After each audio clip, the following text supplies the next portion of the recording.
Have you ever been in the market to buy something that somebody else has owned before? Say, for example, a house, or maybe you're buying an apartment, or maybe you're buying a car.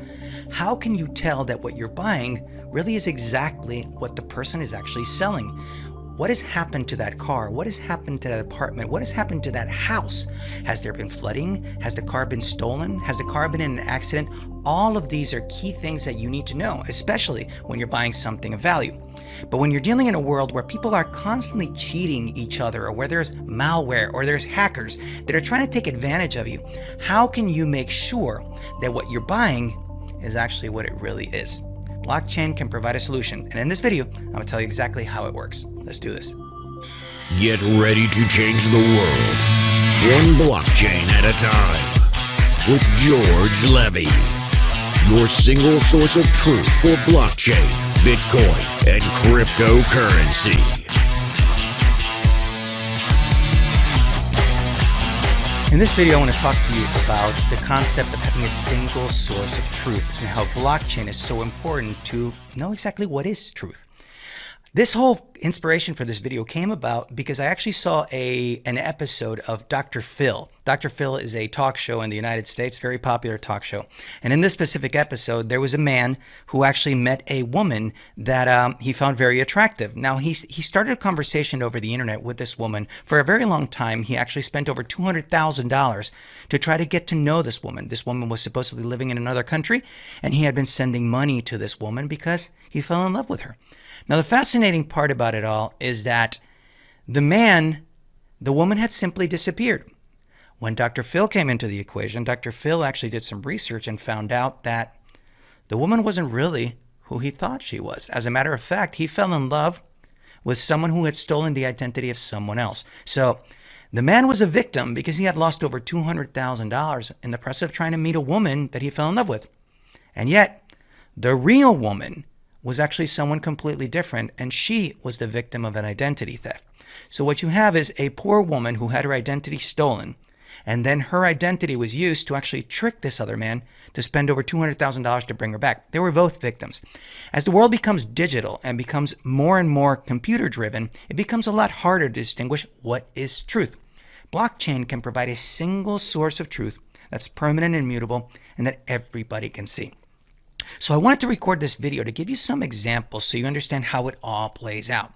So one of the things I thought about this poor woman that actually had her identity stolen, and this man who actually lost over $200,000, was thinking, it would be so much better if you actually had the opportunity to get a Carfax of someone else. Now Carfax, if you're familiar with it, is whenever you buy a used car, you can actually get the whole history of the car. If the car's been in a crash, if the car's actually been involved in a flood, if it's been stolen, all that information is gathered by Carfax. I guess in some ways it's kind of like getting a background check on someone else. But the key point is, at the end of the day, you need to ensure that what the Carfax you're getting is really for the car that you're buying. Because then you still have to trust that Carfax is not tricking you. And when you get a background check, are you really getting an accurate background check? You still have to trust that the person that's conducting the background check is actually reputable. These are big, big things, especially when you're dealing with hackers and you're dealing with people that are just scamming others. Now, when it comes to blockchain, what you have is that blockchain works all around the concept of a digital token.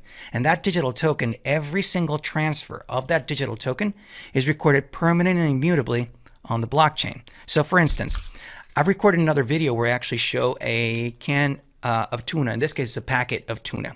This packet of tuna actually has a unique code for this packet. And I can get the entire provenance of the tuna that's inside this packet.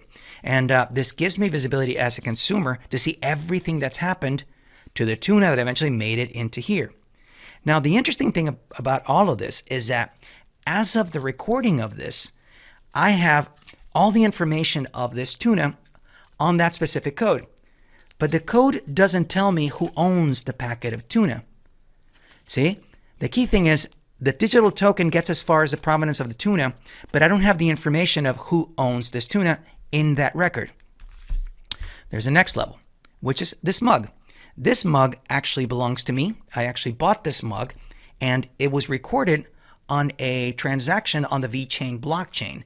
There is a record that George Levy is the owner of this mug. So not only do you have all the information about this one specific mug, the transaction also recorded that I am the owner of this mug. And you can actually see online, you can see that I own this item. I can look it online. I can actually check it out. I even have a pin for it to verify that I am the owner of this. That information is recorded permanently and immutably on the VeChain blockchain. Now, let me give you a parallel when we go into Bitcoin. When we look at Bitcoin, in Bitcoin, every single transaction that's ever taken place on Bitcoin is recorded on the Bitcoin blockchain. So for instance, right now, what I'm showing you is a block explorer. And what we find is that the latest block on the Bitcoin blockchain is number 663,407. There's all these transactions inside that one block. Now, the interesting thing about it all is that I can actually go back to the first block ever taken place on Bitcoin, and this is block 0. Now, what you will find is that there are 663,408 confirmations to this block. Why? Because this is block 0, and after that, there were 663,407 blocks, right? So far, since that block, there have been 663,407 blocks. Therefore, there are 663,408 confirmations for block 0. Here's what's fascinating. Inside that one block, there is one transaction, and that transaction, when you go inside it, has a hidden message. That message says the times 03 January 2009, Chancellor on brink of second bailout for banks. That message is recorded on that one transaction on block 0 on the Bitcoin blockchain, and it's permanent and immutable. That was recorded back on January 3rd, 2009, and it's there permanently and immutably. But along with all of that, there's a record of every single other transaction that's ever taken place on the Bitcoin blockchain. That's the beauty of blockchain. You have a permanent record of every single thing that's happened with every single Bitcoin that's ever happened. I hope you found this video valuable. I record brand new videos on blockchain. The concept of single source of truth is one of the most important concepts around blockchain, especially in a world where we're dealing with a crisis of truth. And as we deal with a lot of censorship and a lot of different platforms changing what truth is, the concept of holding on to truth becomes even more important.